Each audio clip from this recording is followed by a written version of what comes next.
Hey, Fight fans, it's Michelle Joy Phelps, and I'm joined now with the one and only Caleb Plant. Caleb, it's good to see you here in Las Vegas. I did not get the opportunity to cover Media Week for your last fight, but I got to see you obviously on fight night. Congratulations on your win. How are you feeling right now? Man, feeling good. Just been hanging out with the family, Charlie and Jordan, just getting a little family time, a little rest time, and hopefully be back soon at the top of the year. So before we get on to your career, I have to say I saw the video of your daughter. I'm sure that made some media outlet or waves in the media because she is so adorable and she's typical little kids repeating everything that they hear. she got a Yeah. Yes. I was gonna say, who's the one who taught her those words? I don't talk like that. Yeah. So I don't talk like that. So that's definitely got to be mom. Yeah. How is it though? Like, obviously, being a father, how has it changed you, or has it changed you at all with your mindset in boxing? It hasn't really changed my mindset. I've had this mindset, I feel like, since I was a young kid, because I was thinking then, like, man, one day I'm gonna have kids, I want to give them something better, and make sure I'm putting my best foot forward so they can see what it's like, putting their best foot forward and they can follow that. So just more motivation, just more motivations for her to see, and the other kids that are to come, what hard work will get you. So Do you want more? yeah. How many? Like 3. Probably like 3. Jordan co-sign on that? Yeah, she's a co-signer. But has it made you maybe slightly more cautious as a fighter? Because, you do start to think about the dangers, obviously, and you having a family to support. No, you're just shaking your head no? Nah, yeah, it's my job. Yeah. This is what I love to do. And, you live by the sword, you die by the sword. And this is what I want. And, hopefully one day Charlie grows up to love something as much as I love boxing, and who would put herself out there, in the way that I do for boxing, So, and it'd be easy for me to say, like, oh, yeah, now I'm getting more safe. But when the time comes and it's time to really throw down, I know which direction I'm going to choose. You know what I'm saying? So, yeah. Well, congratulations on your win against McCumby. Just, reflecting back now, what do you think of the fight? What did you think of your performance? Did you expect that performance from him? Because it had been, what was it, a 2-year layoff for him? 18 months. Yeah. Yeah, we expected him to be tough. We expected him to be strong. And that's why, even at the press conference, I spoke to his brother, calling me a bum at the Grand Arrivals. And looked at Trevor and told him, but I'm not a bum. And, I don't think you're a bum either. But I'm not a bum.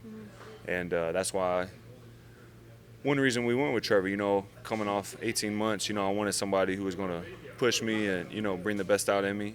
And but really, he caught me with a good shot at the end of round 2. And then, a knockdown from getting hit in the shoulder in round 4. Other than, the couple times that I fell, if you take those away, there's really no drama in the fight. You know what I mean? So he didn't have a whole lot of success other than that good shot at the end of round 2 and the. What happened? In that moment, what were you thinking? What do you mean? When you got knocked down, like what was the first thought that came to mind? Damn, that was a good shot. No, just I just got hit, and then then I went to go back up, and my legs felt pretty good, but not like 100%. But that's part of it, Like people are so like, oh my God, like that's part of boxing. You're going to get hit, and especially when you're in there with, it don't even have to be the best fighter, but just a good fighter. Things can happen, and he's a strong guy, but like I said, besides then in round 2 and round 4, like he really had no success at all. And even in the beginning of the fight when I was boxing, I was picking him apart. So I knew after the knockdown, just stay calm and cool. And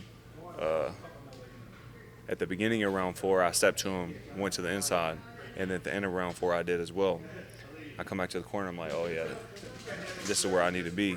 And I sat down in my bread, and my dad told me the same thing, like, excuse my language, you can't fuck with me on the inside. And so stay there, I'm like, cool, because I'm feeling the same way, and it was a wrap. There was a lot of pressure, I would imagine, on the line that night because this opportunity now allows you the chance to get the rematch with Canelo, which is what I'm sure that's what you said you've wanted. That's what a lot of fight fans would like to see. Do you feel sort of, I don't know, do you feel like that the likelihood of that fight happening in the next year or so could potentially be there, given the fact that Canelo does have talks of other fights before yours? We'll see. You know, I'm the WBA interim champ. You know, he's a WBA world champ, so the math is mathing on that. But, you know, that's not the only fight I want. You know, I feel like, as of now, I feel like a fight with me and Berlanga would be nice. You know, even though he just lost. You know, I think stepping right to him very next. He's had some things to say about me, and, you know, we've had disagreements, so, you know, why don't we just figure it out? But me and Berlanga, me and Charlo, me and Mobili, me and Munguia, you know, those are all fights that I want. And And Billy, that would be a really good one. yeah, that'd be a good fight. Yeah. And I got to see him in Canada. I forgot what undercard it was. There's been too many fights over the years, but he was on the undercard, and I remember thinking, wow, this guy, he's good. yeah, so I think me in any of those fights, that's going to be a mega fight that people are going to tune in and show up for. So, but preferably, you know, even though he just lost, I feel like me and Berlanga. I was going to ask you about that because a lot of people were a bit split on that fight. A lot of people gave him a lot of credit for his performance. Others said, well, he didn't win a single round, so why are we giving him credit? What are your thoughts on that? What are your thoughts? Do you know what? To be honest with you, I'm never one to tear anyone down, but I'm not one to kind of give any opinions, but you know, he didn't win any of the rounds against Canelo, so I see that maybe surviving against a Canelo is a win for many people. I don't know. Yeah, I mean, considering a lot of us probably thought he was going to get stopped mid to late mid in the fight, you know, I guess that's a silver lining, but I'd rather try and He's big too. I'd rather try and, you know, go out on my shield trying to win than just, you know, keep my hands in my back pockets. And, you know, especially when I've talked about, you know, I hit harder than Golovkin and I'm the greatest fighter to ever come out of the East Coast and all these different things, you know. I'm not going down without a fight. You know, I'd rather go out on my shield personally. You know, and as a competitor, if I do lose, you know, it may not be my fondest moment, but when I was like, I'm sad after I lost to Canelo. I was concussed, so I'm not thinking straight. But I was being honest in that moment. Like, I trained hard for this. I come up short, you know, I'm sad, this sucks. But I'd rather have that moment on the internet than for me to lose every round and then be smiling, laughing, you know, showing all my watches and jewelry and laughing, acting like, you know, I'm the man now, so.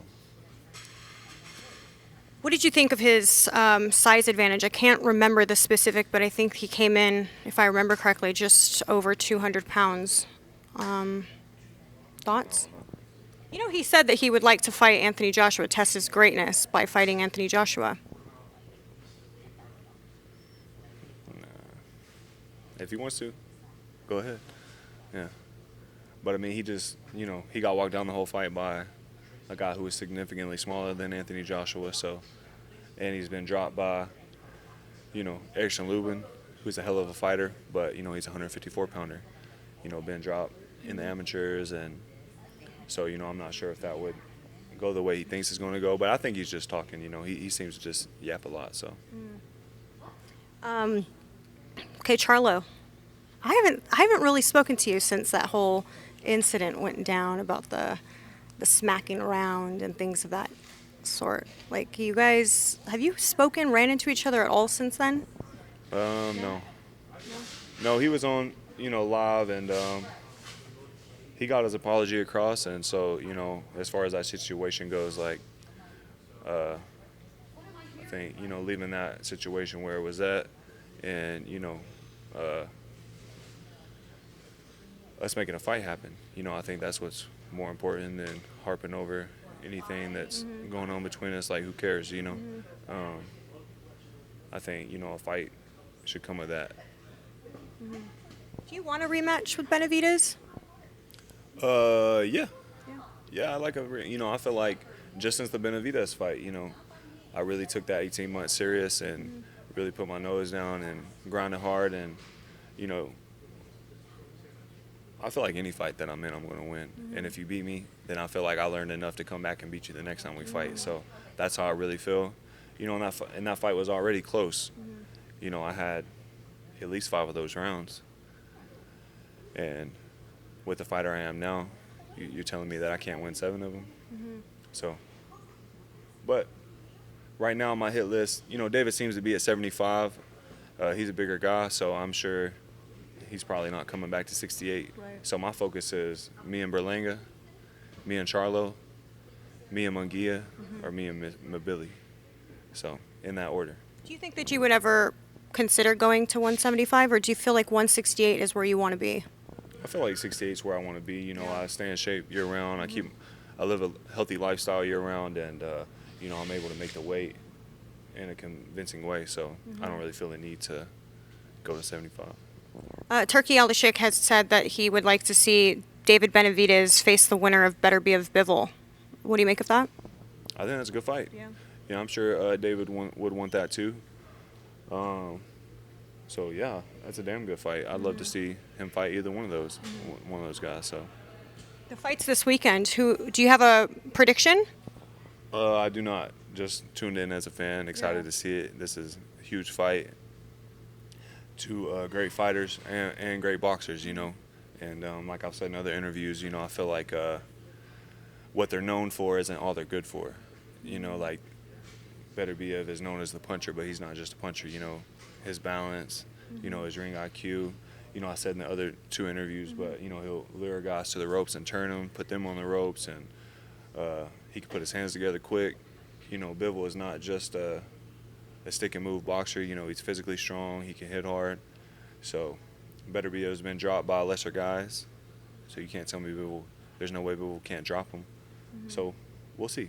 I'm excited for that one. Yeah, it's a great fight. History. So, Undisputed. Undisputed, yeah. Speaking of undisputed, the game's coming out. Yeah. You excited? Yeah, I'm excited. Yeah. Yeah, I'll be on there. Yeah. You be playing yourself? Something like that.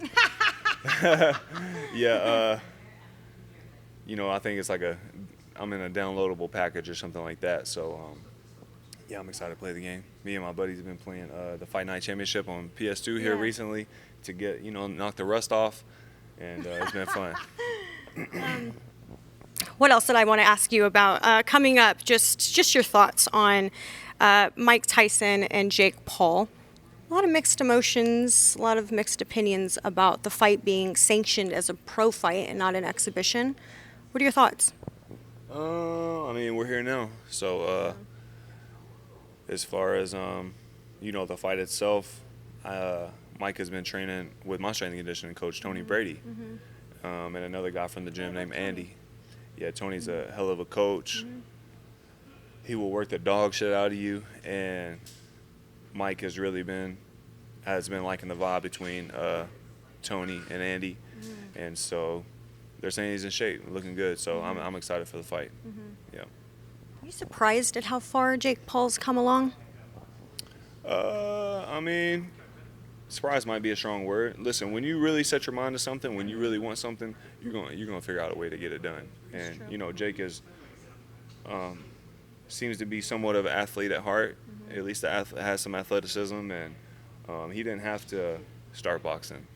Boxing is normally known as a poor man's sport. He didn't have to start doing this, but he took it upon himself to want to be a part of this and to train hard and spar and take his licks. He took a loss against Tommy Fury. He could have quit, but he chose to stick around, and I think that says something about his love for the sport. So it is hard, I would imagine, right? You're living comfortably. You've made enough money to still find that drive to get up in the morning and do something you don't technically have to do anymore. Yeah, I mean, I'm in that same boat. I've been in that same boat for some time now. I continue to box because I love it. I have a passion for it. It's what keeps my life in a straight line. You know what I mean? So, but maybe he was out partying. Maybe he was walking in circles, you know, and boxing gives them that straight line. So, yeah. Discipline. Yeah. Lastly, I just want to ask you just your opinion on this, because a lot of people, again, are mixed opinion on the fact that Devin Haney has sued Ryan Garcia. Warranted? You know, I don't know. There's been so many things going on, so much ruckus going on with the whole fight. You know, I'm not sure. I will say, you know, I am disappointed for Devin, not in Devin, but for Devin, with the fact that Ryan came in as an unclean fighter, and you know, that was supposed to be a big moment for boxing. That puts a feather in boxing's cap, you know, and instead, because of Ryan not coming in clean and then not just coming out and saying he's done it after he's been found guilty, and then, you know, everything on Twitter, you know, is disappointing, you know, because Ryan's got a big stage, and he doesn't have to dance when people say dance, but he's got a big stage, and, you know, he's supposed to be putting boxing in the right light and not making a mockery of it. And, you know, all the tomfoolery to me has just been way too much. So in that sense, you know, I do hate that for Devin, because Devin is a good young man, a good kid, whatever you call him. And he's a great fighter too. And Ryan's a great fighter. And like I said, that was supposed to be a feather in the hat for boxing, and Ryan kind of has made a mockery of all of it. So. All right, Caleb. Well, thank you so much for your time. I appreciate it. Do you have any final words? Anything else you'd like to say before we close out? Just stay on the lookout. New Revenge Tour, you know, should be dropping probably before the top of the year, but looks like a big collab is in the works for the top of the year. So just stay tuned. All right. And probably fighting at the top of the year too, so stay tuned. Okay, well, thank you very much. Bye, fight fans. Thank you so much for watching this video, and make sure to subscribe for more videos of your favorite fighters over here on Fight Up TV, and give us a follow online as well at Fight Up TV on Twitter and on Instagram. We appreciate it, guys.